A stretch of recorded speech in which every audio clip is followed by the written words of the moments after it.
Here we go again, my friends. What is happening? PSG again coming in and just flipping over the game board, ruining it all, offering Wijnaldum twice, more than twice from what I'm seeing on the numbers, more than double the salary from Barcelona.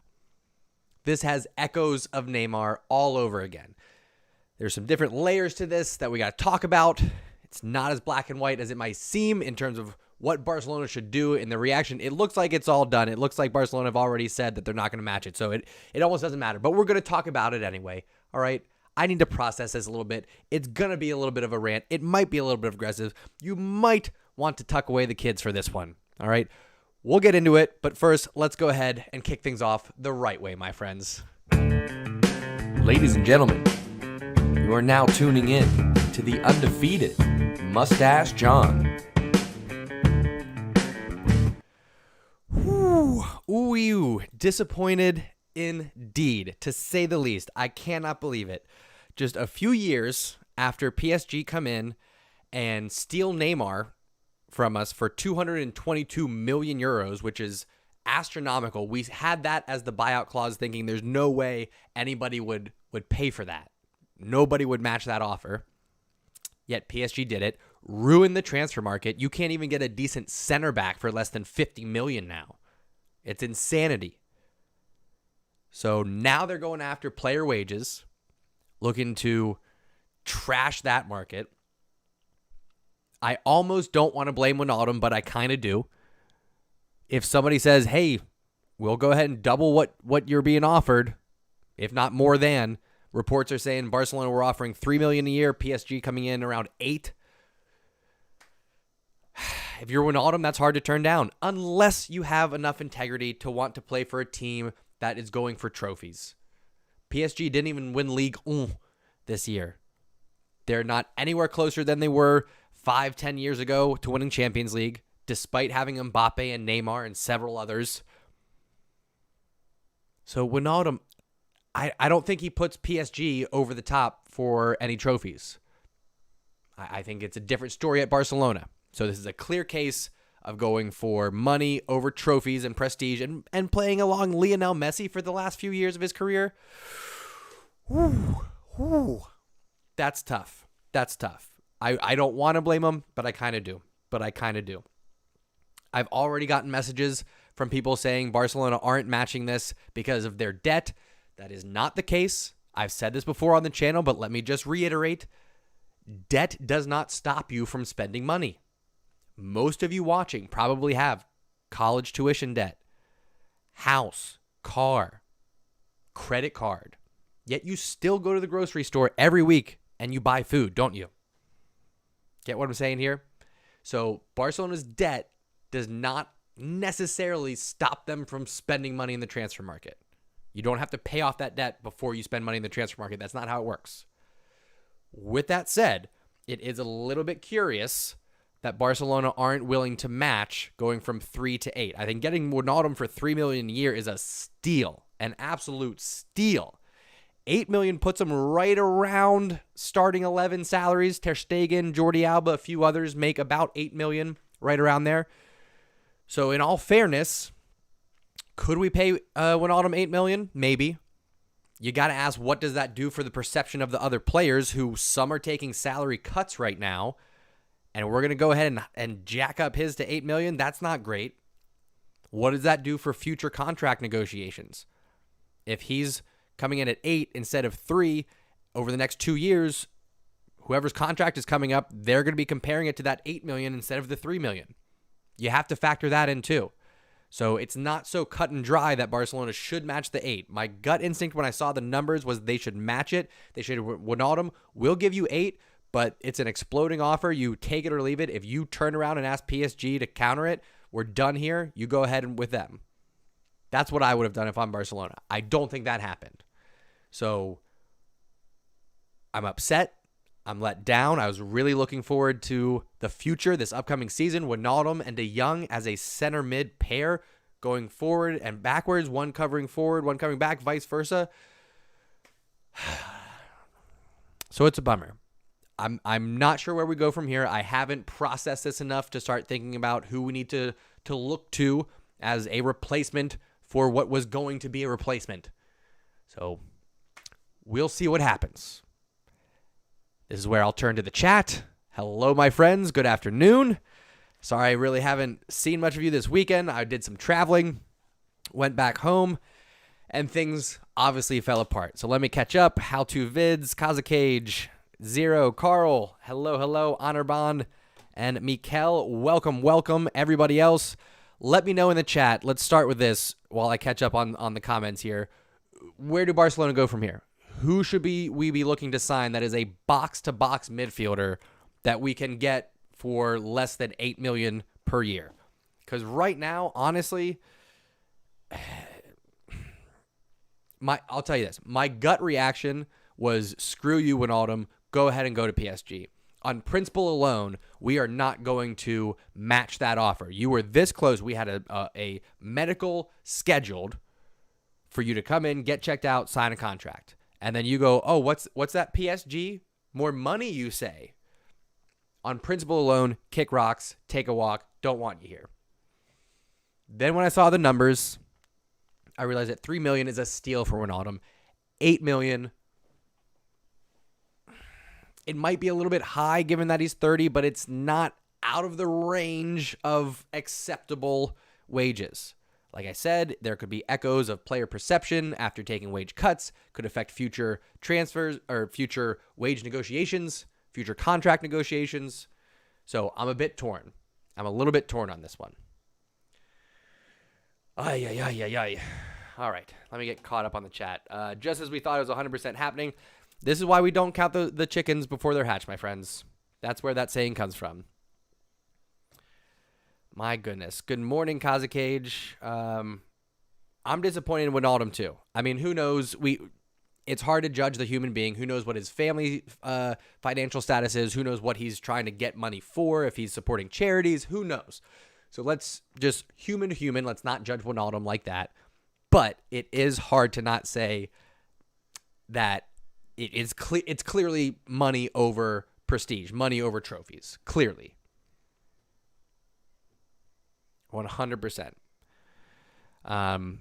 Zero, good point. Cruyff said if you have a doubt about joining Barca, you shouldn't join. I mean, that's fair. But it didn't seem like he had any doubts until that money came around. Carl, I'm going to challenge you on that one, dude. I don't think Gravenberch or Kamavinga are as good as Wijnaldum. So to say that there are a lot better players on the market for that price, dude, coming in for free and only paying $3 million a year or even $8 million a year. Either of those players that you talked about are probably going to demand more, and we have to buy them. Griezmann in the midfield can work, just need to lower his wage. How is Griezmann in the midfield any kind of replacement for Wijnaldum? I'm not saying he can't play an attacking mid, but now that we don't have Wijnaldum, we're right back to it's Frenkie de Jong and Sergi Busquets, and then everyone else is an attacking midfielder. We don't have a box-to-box midfielder other than Frenkie de Jong. We have to have somebody else. I'm not saying Wijnaldum's the only one out there, but he's the only free one that we were looking at. And now that we have to go from paying him $3 million to $8 million, it's off the table. So in principle, I get it, and I kind of agree with Barcelona for not matching that. It's hard to not say screw PSG for again coming in and just kind of doing a dick move to Barcelona.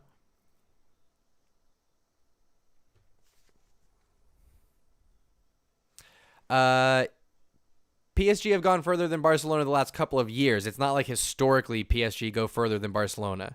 And like I said, I think Wijnaldum has a bigger impact and pushes Barcelona over the edge compared to PSG. I don't think he has as big of an impact at PSG.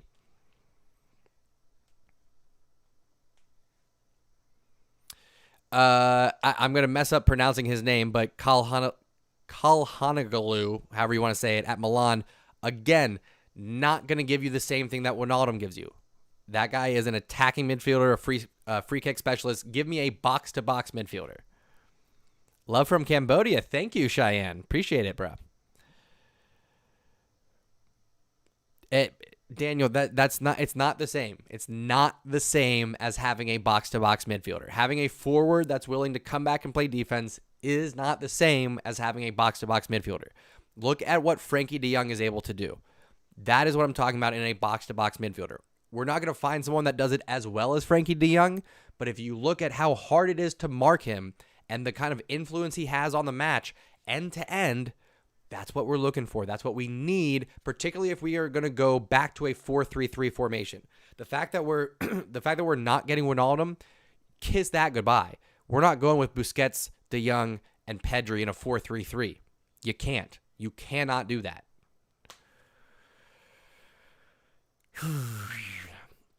Carl, I would agree with you. I would just, again, challenge you to find me one that gives you the box-to-box playing style that Wijnaldum brings for roughly the same cost.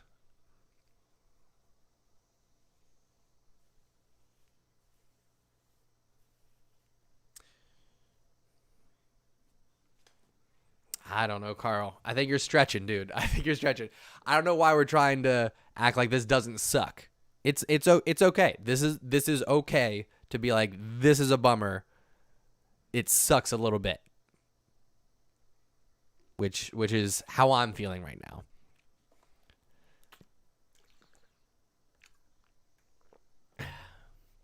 I don't know. I'm conflicted. I was really looking forward to Wijnaldum. Glad I didn't go out and get a jersey or anything like that. This is part of the reason why, my friends. Part of the reason why I only get jerseys with names on the back that are already established legends. No new transfers, no young potential, except for Serginho Dest. But he already made history because he's the first American to play for Barcelona in La Liga. It was so close. So you gotta, money's money, right? So it's hard to judge. If someone's offering me $3 million and then someone else goes, before you sign, what about that $8 million?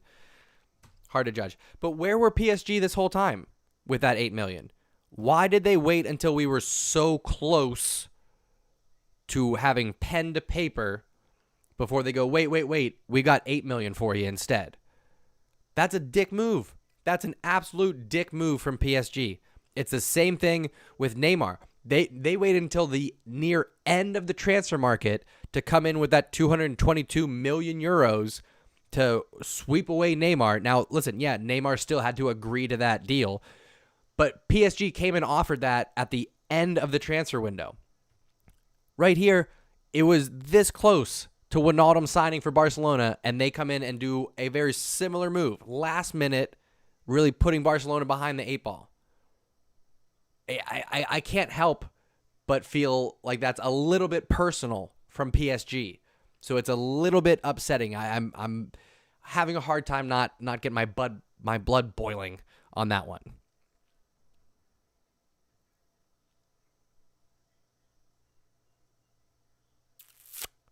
Oh, I would listen. I hope this is where ideally the leadership that we have at Barcelona comes through.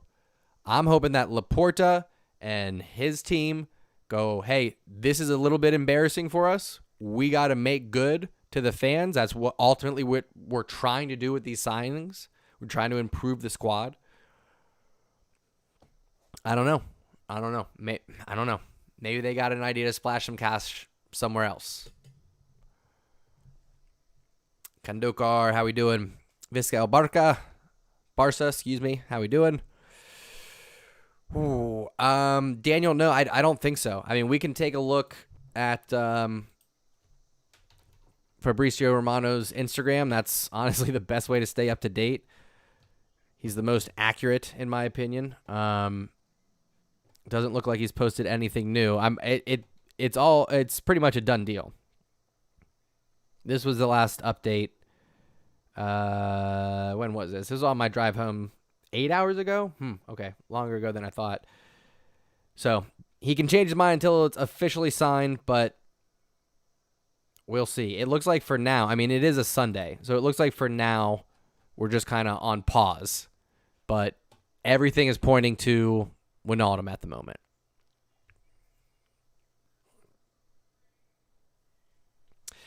Yeah, that's another thing. The Dutch connection. Frankie de Jong. Ronald Koeman. Depay potentially coming.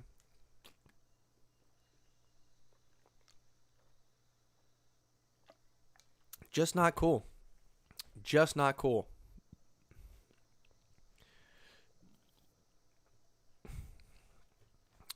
TLCK, I mean, Trader's a little bit tough. Well, I would not want to be Wijnaldum if PSG come across Barcelona in Champions League and he has to go into the camp now. I would not want to be Wijnaldum.